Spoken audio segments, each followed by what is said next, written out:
During the late 90s, the biggest complaint against WCW was that no one new was getting a chance to break out. That's why it was so important then that when someone did, they broke out to such a massive level of success that at one point they even rivaled Stone Cold Steve Austin for mainstream popularity. That man, of course, was Goldberg, a once-in-a-generation phenomenon who shot to superstardom almost entirely off the back of his own charisma, and who has remained at that level ever since. So join us today as we take a deep dive into his entire career journey in Who's Next? The Bill Goldberg Story. William Scott Goldberg was born in Tulsa, Oklahoma on December 27, 1966 to parents Ethel and Jed. As the household the youngster grew up in was a practicing Jewish one, this saw him spend much of his early years dividing his time between his school studies and his religious studies. In truth, though, his real passion lay in football, where the 6'4", 285-pound Bill excelled, eventually earning himself a scholarship at the University of Georgia, where he would play for their team, the Bulldogs, as a defensive tackle.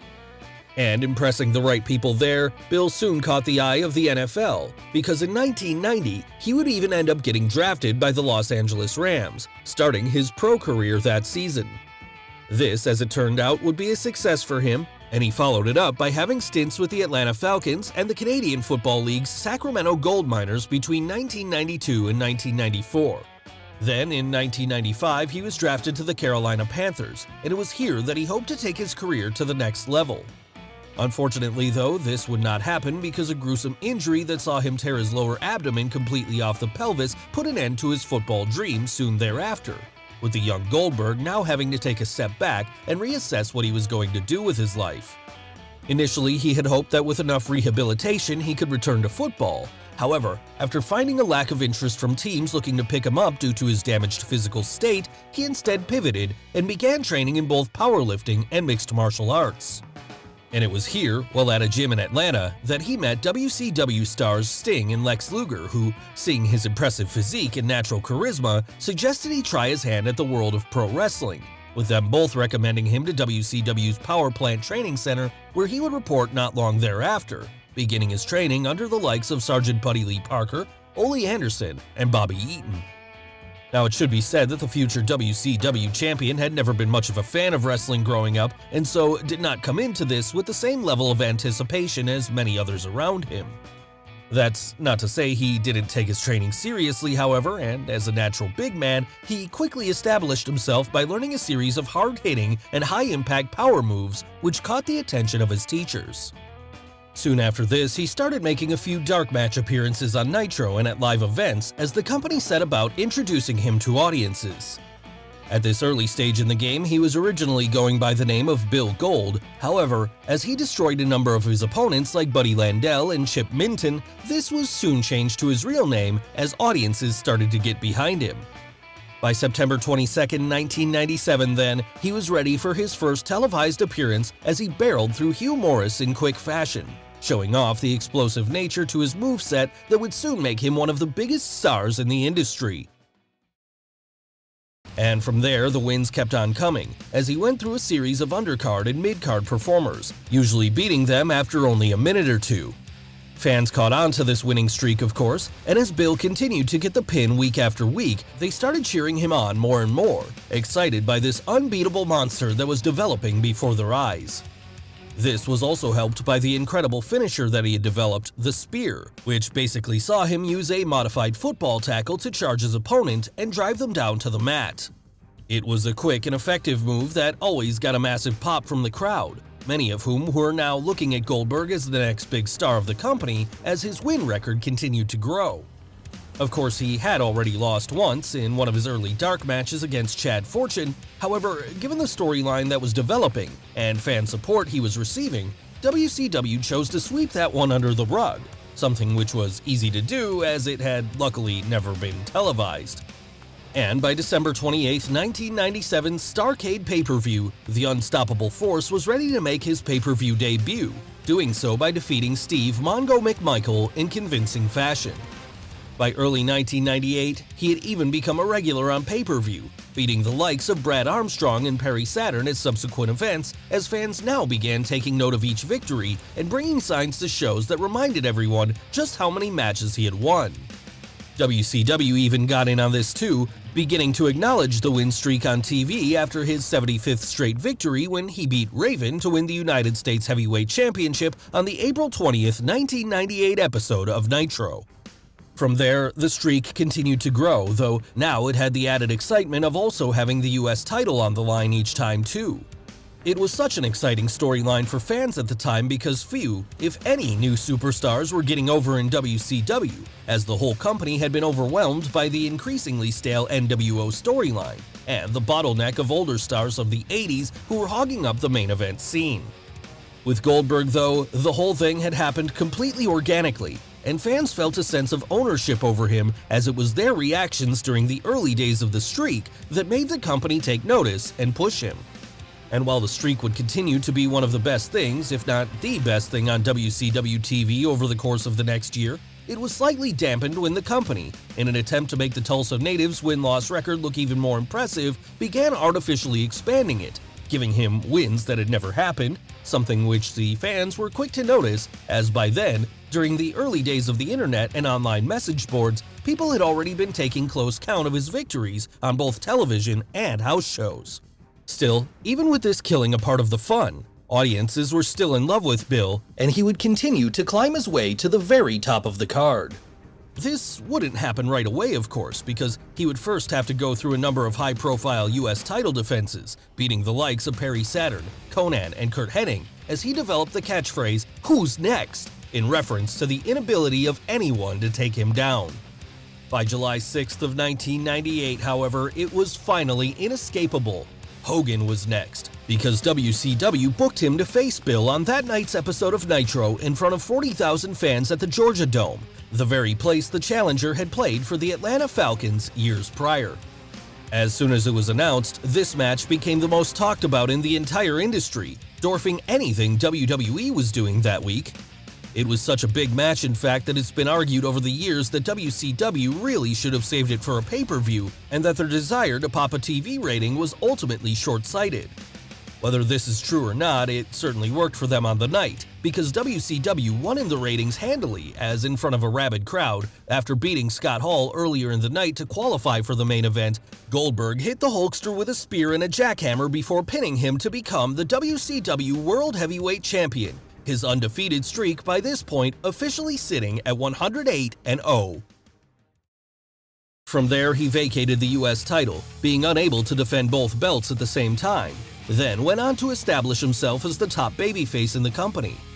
By this point, he had even managed to become a mainstream figure, appearing on TV guides and cereal boxes across America as he became WCW's equivalent of Steve Austin, a no-nonsense badass who kicked ass and took no prisoners. And for those critics who claim that he wasn't actually that good, that he could only do quick squashes and couldn't work an actual match, well, the WCW champion was able to partially silence them when he had an absolute classic against Diamond Dallas Page at October 25th, 1998's Halloween Havoc, a match which many fans didn't get to see live, unfortunately, as the pay-per-view ran on too long, leading to the bout getting cut off right in the middle of it. As a make good for this, though, WCW did air the whole thing for free the next night on Nitro, exposing it to a larger audience as a result and giving WCW their last ever win in the ratings war. Yes, for a while it looked like that for as stale as the whole NWO storyline had become, and for as much as WWE had begun pulling ahead of them, the Atlanta promotion still had their ace in the hole in the form of their champion.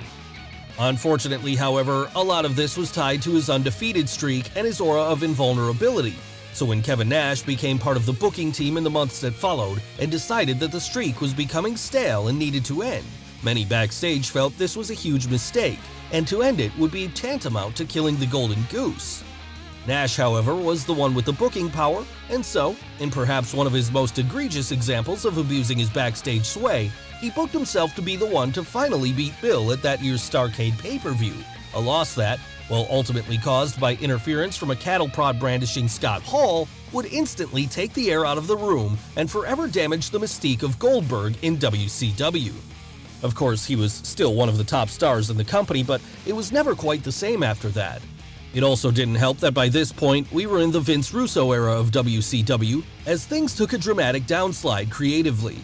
Goldberg would of course mostly return to his winning ways during this time, beating the likes of Rick Steiner and Diamond Dallas Page, and soon after that, even getting a second run with the United States title, but fans were already beginning to tune out by then.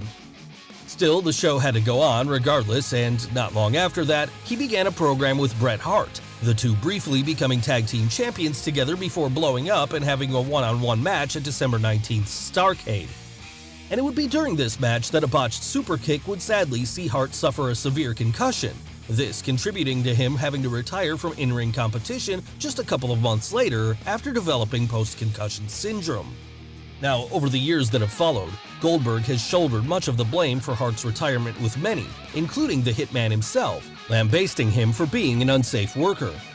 Of course, it should be noted that wrestling is a contact sport and accidents will happen, so it's hard to say if Bill is really to blame for this one. Either way though, the incident certainly did a lot of damage to his reputation amongst fans. Afterwards then, the former WCW champion tried to redeem himself as he started a feud with the Outsiders. However, this would be cut short when he injured himself during a backstage skit on the December 23rd episode of Nitro, where he was supposed to break the window of a limousine, with him choosing instead to use his fist rather than the lead pipe laying next to him and almost having to have his arm amputated after the fact due to the tendon damage and blood loss he suffered. When he did return to TV after this on May 29, 2000, WCW made the truly baffling decision to have him turn heel, with head booker Vince Russo reasoning that it would be a great idea because it had never been done before. Of course, there was a reason this had never been done before. No one wanted to see a heel Goldberg, and in the weeks that followed this turn, fans tuned out in droves even more, as one of the few things they had left to look forward to about the company was killed right before their eyes. Of course, by summer, Russo realized the error of his ways and had turned Bill babyface again, but by this point, the damage had been done, and anyone who was still watching Nitro was fast losing faith in the company. This was only made worse when, in what surely must have been one of the worst ideas in the history of wrestling, Goldberg was booked into an angle where, during a match with Kevin Nash and Scott Steiner, he walked out midway through as the commentary team proclaimed he was refusing to follow the script. How thankful Bill must have been then when WCW went under in March of 2001, having been bought out for pennies on the dollar by Vince McMahon and the WWE. It was expected by some after this that Goldberg would come over to New York as part of the now infamous Invasion angle. However, always a businessman first and wrestling fan second, the Tulsa boy decided to sit the majority of the next 2 years out, collecting his guaranteed contract from Time Warner, the previous owners of WCW, as he made the occasional appearance for All Japan Pro Wrestling and did some commentary work for the MMA promotion Pride Fighting Championship. Despite this, most understood that it was inevitable that he would eventually find his way into a WWE ring, and so they were excited, but not exactly surprised when on the March 31, 2003 episode of Raw, the night after WrestleMania 19, he appeared to confront The Rock, taking him down with a spear and later challenging him to a one-on-one match at the following month's Backlash pay-per-view.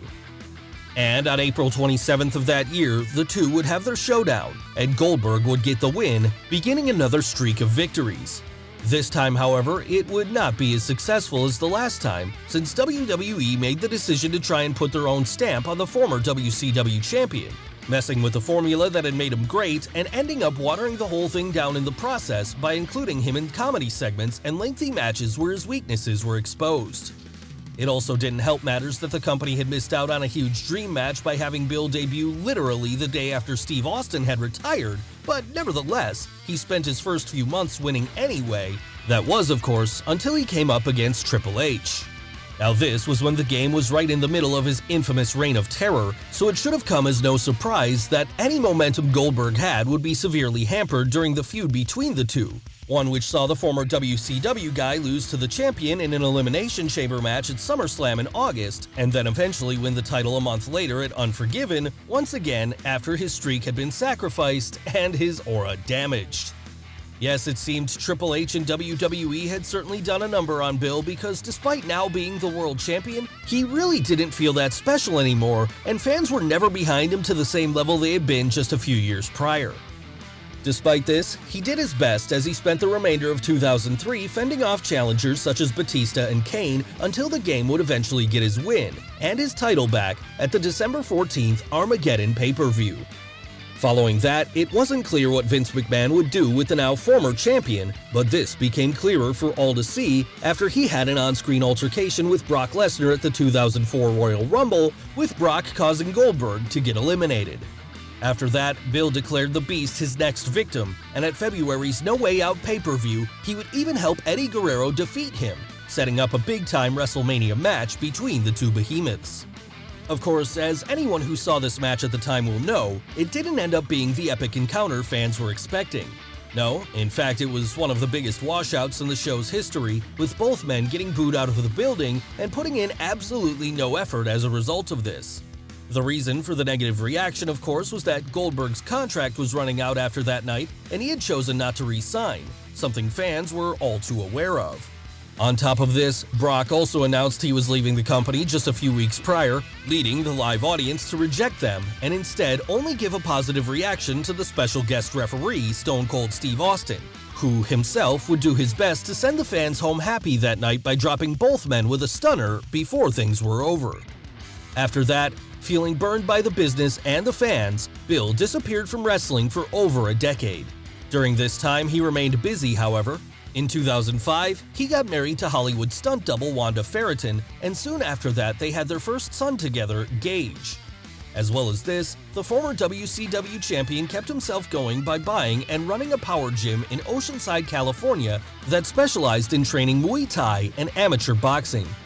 He also became an avid automobile collector, at points having up to 25 vintage cars in his possession, including a Mustang Boss 429 and a Shelby Cobra 427. And as if all that wasn't enough, he became an animal welfare advocate, working closely with the American Society for the Prevention of Cruelty to Animals, and even addressing the United States Congress on the issue of illegal animal fighting at one point. That said though, they say that once you've been bitten by the wrestling bug, you never get rid of the urge, and so on June 7th, 2015, Bill made a special appearance at a Legends of Wrestling show in New York, coming to the aid of Rob Van Dam and delivering one of his trademark spears to Scott Steiner. This appearance, as it turned out, would get that urge within him working overtime, and in May 2016, when he was announced as a pre-order bonus character for the, at the time, upcoming WWE 2K17 video game, the lines of communication with WWE opened up once again, with this leading to him making a return to competition as he tried to atone for his last disastrous match by taking on Brock Lesnar at that year's Survivor Series. Keep in mind, though, that this wasn't the same Brock that Goldberg had faced years prior. No, this was post-UFC, post-Street Killer Brock, the one who was being presented as the unkillable final boss of wrestling. How much of a shock it was to everyone then when, as the bell rang to start the match that night, Bill quickly hit his opponent with 2 spears and a jackhammer to squash him in just 86 seconds. It was brilliant and showed that this time, WWE had figured out how to book Goldberg properly. Just have him mow through everyone like he had during his initial WCW run. After that, the feud between the Beast and the Oklahoma native intensified further as Bill eliminated Brock from the Royal Rumble match in January 2017. And a month later at Fastlane, he would even get a shot at Kevin Owens' Universal title, which, unsurprisingly, he would win in just 22 seconds. This set up the epic final showdown between him and Lesnar at WrestleMania 33, one which you could make a solid argument is the best 5-minute match you're ever likely to see, as both men basically just threw power moves at each other until Goldberg's health bar ran out and Brock was able to pin him, this marking the first time Bill had ever suffered a clean pinfall loss in his entire career. On Raw the following night, the now former Universal Champion addressed the live crowd, saying that for the time being he was now retired. However, he would never say never when it came to a return. Wise words those turned out to be then, because in the years since, he's become a semi-regular presence on WWE programming, usually being brought in around WrestleMania season or during the build-up to a Saudi Arabia show, as he's had a number of matches against the likes of The Undertaker and The Fiend. And for as popular as he had remained with fans throughout these appearances, it was the latter bout with Bray Wyatt that seems to have served as the final straw for some, as, after he pinned Bray in just 2 minutes and 56 seconds at Super Showdown on February 27, 2020, he began receiving criticism for continually coming in as a part-timer and burying younger talent in the process. In his defense though, this is more of a problem with WWE's booking than with Bill himself, as he's just doing what he's been paid to do. And it's not like he hasn't put people over since, such as his losses to Braun Strowman at WrestleMania 36 and Drew McIntyre at the 2021 Royal Rumble. Yet his critics still aren't convinced, it seems, though for as much as they will always knock him for being a one-trick pony or an old star hogging the limelight, it's impossible to deny that Goldberg is one of the last few genuine stars left in wrestling. Now, at his age, we don't know how much longer he'll be able to go on, but what we are aware of is that every match he does have left in him will remain unmissable, because when Bill Goldberg shows up, someone's gonna get laid out, and the only question after that will be, who's next? Well guys, what did you think of the video? Let us know in the comments below. Don't forget to smash the like button, subscribe to the channel, as well as follow Wrestle with Andy on Instagram and Twitter. Thanks for watching, and we'll see you next time.